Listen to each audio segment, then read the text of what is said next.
Serial ये चाहतो कि अगर हिस्ट्री उठा के देखोगे तो हमेशा अच्छे इंसान एंड में विलन बनते हैं।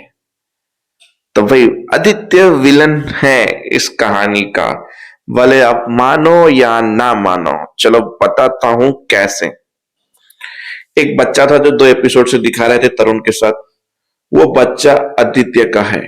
आदित्य की एक बीबी है जिसकी हिंट कल उसकी माँ ने दी थी कि मैं तुम्हारा दिल नहीं तोड़ना चाहती ताकि पहले की तरह। मतलब उसका रीजन के पहले आदित्य का दिल टूट चुका है। इतना तो आप समझ गए थे कल के एपिसोड में, और कल के एपिसोड में मैंने बोला भी था ये चीज। और आज के एपिसोड के एंड में जब अर्जुन उस लड़की की जान बचाने जाता है तरुण के साथ और उसके लड़के के साथ आदित्य के, वहां पे उसकी शादी की तस्वीर की फोटो मिलती है जिसमें आदित्य और ये लड़की जिसको बचा रहा है अर्जुन वो थे। जहां पे अर्जुन शॉक हो गया और शादी रोकने का एक नया मौका मिल गया अर्जुन को। कहानी को कंटिन्यू करते हैं।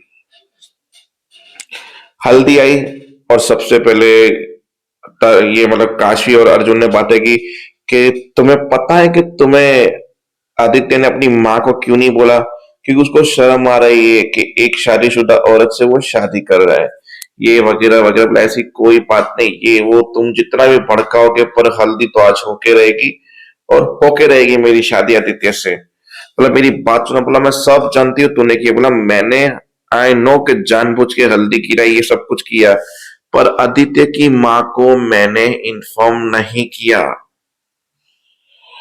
फिर भी काश्मीर ने उसकी बात नहीं सुनी, उसे इग्नोर करके निकल गई। फिर अर्जुन ने बोला देखो सगा ये मतलब ये हल्दी की रस्म तो मैं रोक के रहूंगा, और दूसरी बात जिसने भी आदित्य की माँ को बुलाया उसको तहे दिल से धन्यवाद और थैंक यू।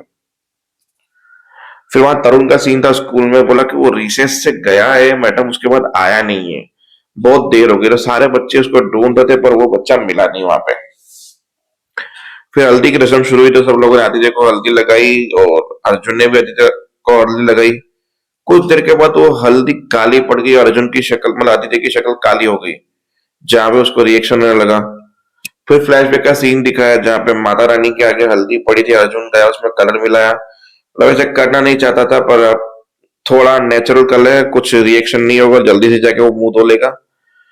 तो वैसे भी काशी को तो हल्दी लगेगी नहीं क्योंकि आदित्य की उतारी हुई हल्दी लगनी चाहिए काशी को, पर लगेगी नहीं, हल्दी काली हो जाएगी, मतलब हल्दी की रस्म में अपशगुन हो जाएगा। तो वैसे ही वजह हुआ तो अपशगुन हुआ। फिर आदित्य अंदर गया वॉशरूम में सारी हल्दी निकालने के लिए। फिर काशी को आके अर्जुन बोलता है कि देखो अब तो हल्दी होगी नहीं, क्योंकि दूल्हे की उतारी हुई हल्दी दुल्हन को लगती है तब जाके हल्दी की रस्म पूरी होती है। अब ऐसा हो नहीं पाया तो आप समझ सकते हो कि ये रस्म नहीं होना चाहती है, इसके लिए नहीं होगी। फिर काशवी ने एक और आइडिया लगाया, बोला हल्दी की रस्म तो होगी तो वीक को वज्रदंडी क्रीम लेकर आई जो हल्दी पे बेस्ड है और जो हम गाल पे लगाते हैं। बोला ये क्रीम है और इसका बेसिक हल्दी है और इसके अंदर इंग्रेडिएंट भी हल्दी है, तो ये क्रीम लगेगी, एक हल्दी का काम करेगी। तो वहां पे सब लोगों ने वो ट्यूब से काशी को हल्दी की। फिर वापस से अर्जुन आके बोलते हैं देखो टेक्निकली दूल्हे की उतारी हुई हल्दी लगती है पर तुम्हें वो लगी नहीं, तो टेक्निकली ये हल्दी की रस्म नहीं हुई। हाँ मन मानने के लिए तूने जो क्रीम वाली हल्दी का प्लान बनाया इज नॉट बैड, पर इस ओके चलता है, मुझे कोई दिक्कत नहीं है, आगे भी मैं ही रोकूंगा सब कुछ। फिर काशवी बाहर निकली वॉशरूम से, जब अंदर गई थी तो वहां पे आंटी पहुंची, उसकी कहती थी कि माँ बोली तुम छोड़ दो शादी मत करो क्योंकि तुम्हारे दिल में अभी भी तुम्हारे एक्स पति के लिए प्यार है, क्योंकि तुम्हारा एक्स पति शादी में है तो जो अलग ही नजर से देख रहा है, उसकी नजर से दिख रहा है, वो तो उसकी नजर से नहीं दिखता। मतलब पहले तो वो हमारा कली के साथ में काम करता है, हम लोगों ने बुलाया, उसका परिवार, उसका बेटा, उसकी बीवी भी आई हुई है यहाँ पे। बोला तुम ये शादी तोड़ दो। आदित्य भैया के बोला नहीं तोड़ेंगे ये शादी। बोला मैंने तुम्हारा पहले भी दिल तोड़ा हुए। बोला माँ बस, इससे आगे आप एक शब्द नहीं बोलेंगे, आपको शादी में रहना है तो रहिए, नहीं रहना है तो जा सकती है। शादी तो मेरी काशवी से होके रहेगी और इसे कोई भी नहीं रोक पाएगा, जो करना है करो, बाढ़ में जाओ। वो सीन खत्म हुआ। चलते वहां पे जब अर्जुन लेने आया तरुण को, बोला चले तरुण बेटा। बोला नहीं मेरा वो दोस्त रिसेस के बाद मिल नहीं रहा, थोड़ी उसकी मदद कर दे, ढूंढ लेते हैं। मतलब वो रिसेस के बाद नहीं मिला तो ये लोग मतलब समझ में रिसेस के बाद से नहीं मिल रहा, और उसने कुछ खाया भी नहीं था। फिर अर्जुन उसकी मदद के ढूंढने गया तो वॉशरूम में था, वो वॉशरूम में अटका हुआ था, दरवाजा नहीं खुल रहा था। बोला मेरी मदद करो, बोला अंदर से खोलना पड़ेगा लॉक, बाहर से नहीं खुलेगा, अंदर से उसको दबाओ, गोल घुमाओ खोलेगा। पर बेचारा भूखा था तो उसको चक्कर आ गया और वो वहां पे गिर गया। फिर वो आया, बोला ये लॉक खराब है, बोला बच्चे हैं तो कम से कम को बोर्ड बना चाहिए, लॉक खराब है वॉशरूम यूज मत करो।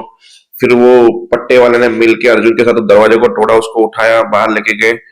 होश में आया पानी डालने के बाद तो बोला ओके हो तुम, चलो मैं तुम्हें तुम्हारे घर छोड़ देता हूँ। बोला नहीं मैं खुद ही चला जाऊंगा। बोला नहीं आप छोटे हो, आप कैसे जाओगे, मैं छोड़ देता हूँ, और आपने कुछ खाया भी नहीं है, मैं आपके पेरेंट्स को इन्फॉर्म कर लेता हूँ। ठीक है, बोला नहीं नहीं नहीं मेरे पेरेंट्स को इन्फॉर्म मत करो, उनके पास टाइम नहीं है, मत करो मेरे पेरेंट्स को। घबरा गया अर्जुन, समझ गया कुछ गड़बड़ है। बोला मैं तुम्हारी मम्मी की हेल्प कर सकता हूँ, आप बताओ क्या है, आपकी मम्मी आपको खाना नहीं देती ये वो। बोला नहीं मेरी मम्मा के बारे में कुछ नहीं बोलो, मेरी मम्मा अच्छी है। बोला ठीक है पर आपको खाना क्यों नहीं दिया आपकी मम्मा ने। बोला वो कैसे बनाएंगी, वो तो उस रूम में कैद है।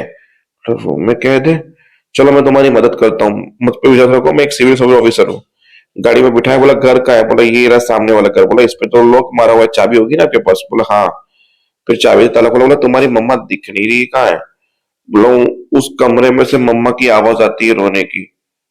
उस कमरे में से आवाज आती है मतलब तुम्हारी मम्मा उस कमरे में कैद है शायद, क्योंकि पापा उसी कमरे में उनको बंद करके जाते हैं। मतलब तुम्हारे पापा वो पूरा दिन मम्मी को मार के उधर बंद करके चले जाते हैं। ऐसा बच्चा। फिर वहीं पे एपिसोड खत्म हो गया और एंडिंग में वही, मैं आपकी मदद कर सकता हूँ प्लीज मुझे मदद करने। बोला कोई मेरी मदद नहीं कर सकता, प्लीज आप यहाँ से जाइए। फिर अर्जुन एक टेबल से टकराता है जहां से कुछ किताबें नीचे गिरती है और किताब उठाता है, एक एल्बम हो जाता है जिसमें एल्बम एक शादी का फोटो होता है इस लड़की का। और जो लड़का था बोला क्या, ऐसा नहीं हो सकता, मतलब भले ही आदित्य का नाम नहीं लिया पर हम मूर्ख नहीं, और ये चाहते वालों की हिस्ट्री हमें पता है कि आदित्य अब विलन के लिए रेडी हो चुका है। तो विलन साइड आदित्य की देखने में बड़ा मजा आएगा। जय हिंद।